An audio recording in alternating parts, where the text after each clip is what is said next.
வெற்றியாளர்கள் எல்லோருமே கான்ஃபிடென்ட்டா காட்சியளிப்பாங்க. நமக்கும் அந்த கான்ஃபிடன்ஸ் பார்க்கும்போது நமக்கும் இப்படி ஒரு கான்ஃபிடன்ஸ் இருந்தா எப்படி இருக்கும், நம்மளும் வெற்றியாளர் ஆயிடலாமே அப்படிங்கிற ஒரு ஆர்வம் இருக்கும்.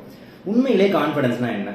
சந்தோஷம் தான் கான்ஃபிடன்ஸ். என்னைக்கெல்லாம் நம்ம சந்தோஷமா இருக்கிறோமோ அன்னைக்கெல்லாம் நம்ம கான்ஃபிடென்ட்டா மற்றவங்களுக்கு பிரதிபலிச்சிருப்போம். மற்றவங்க நம்மளை பார்த்து யோசிச்சிருப்பாங்க, இவ்வளோ கான்ஃபிடென்ட்டா இருக்கிறாங்களே அப்படின்னு சொல்லிட்டு. அப்போ கான்ஃபிடென்ட்டோட இருக்கணும் அப்படின்னா கண்டிப்பா நம்ம சந்தோஷமா இருக்கணும். என்னைக்கெல்லாம் சந்தோஷமா இருக்கிறோமோ அன்னைக்கெல்லாம் ரொம்ப கான்ஃபிடென்ட்டா இருந்திருப்போம். கான்ஃபிடன்ஸ் மற்றவங்களுக்கு தெரிஞ்சிருக்கும்.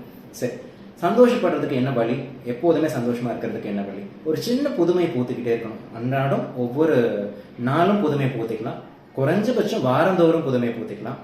அட்லீஸ்ட் என்னால் அதுவும் முடியாது, மாதம் தோறும். புதுமைனா என்ன? ஒரு சின்ன மாற்றம் நம்ம கிட்ட. ஹேர் ஸ்டைலா இருக்கலாம், நம்மளுடைய ட்ரெஸ்ஸிங் சென்ஸா இருக்கலாம், ஒரு பெர்ஃப்யூமா இருக்கலாம், வாட் எவர்.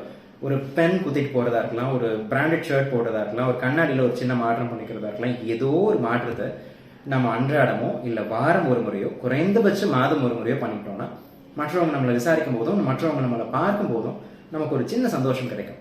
இப்படி கூட சந்தோஷத்தை நம்மளால நம்ம கிட்ட ஏற்படுத்திக்க முடியும். அந்த சந்தோஷம் தான் கான்ஃபிடென்ட்டா மற்றவங்களுக்கு பிரதிபலிக்குது. அனைவருமே சந்தோஷத்தை எடுத்து கான்ஃபிடென்ட்டா மற்றவங்களுக்கு பிரதிபலிப்போம்.